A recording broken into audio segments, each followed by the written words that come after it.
असं म्हणलं जातं की इथून बोलवणं आल्याशिवाय कोणी इथं जाऊ शकत नाही. हे आहे पिठापुरम, श्रीपाद श्री वल्लभ स्वामी यांचं जन्मस्थान, म्हणजे श्री दत्त महाराज यांचे प्रथम अवतार. रात्री राहायला पिठापुरममध्येच होतो. इथं मराठी हॉटेल्स भरपूर जास्त आहेत. सकाळ झाली तशी पहिला दत्त महाराजांच्या चरणामध्ये आलो. हे आहे मंदिर पिठापुरमचं. इथली कथा सांगायची म्हणले तर सुमती नावाच्या स्त्रीच्या घरी श्राद्ध होतं आणि ते अमावस्येला होतं. ब्राह्मण अजून जेवले नव्हते आणि राजाही घरी आला नव्हता. परंतु दरवाजामध्ये एक भिक्षुक आला जो की भिक्षा मागत होता आणि या सुमतीने त्याला भिक्षा दिली, म्हणजेच त्याला जेवण दिलं. पण तो साधासुद्धा भिक्षुक नसून स्वतः श्री दत्त महाराज भिक्षाच्या अवतारात आलेले होते.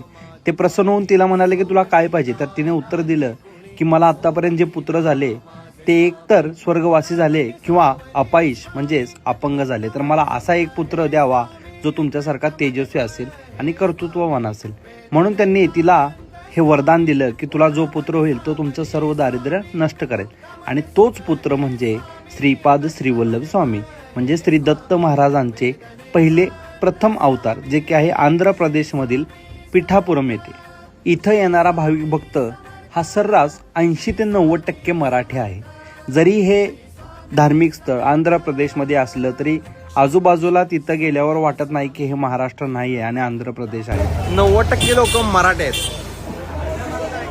कराड आणि कोल्हापूरवरनं या पिठापुरमला जाण्यासाठी विजयवाडापर्यंत बसची सोय झालेली आहे. विजयलक्ष्मी ट्रॅव्हल्सतर्फे मी स्वतः गेलतो. तिथून पुढचं अंतर 2 तास बसने प्रवास करावा लागतो. पण पिठापुरमला जसं म्हणलं ना मी की इथं बोलावून आल्याशिवाय तुम्ही येऊ शकत नाही. मला ते आलं होतं.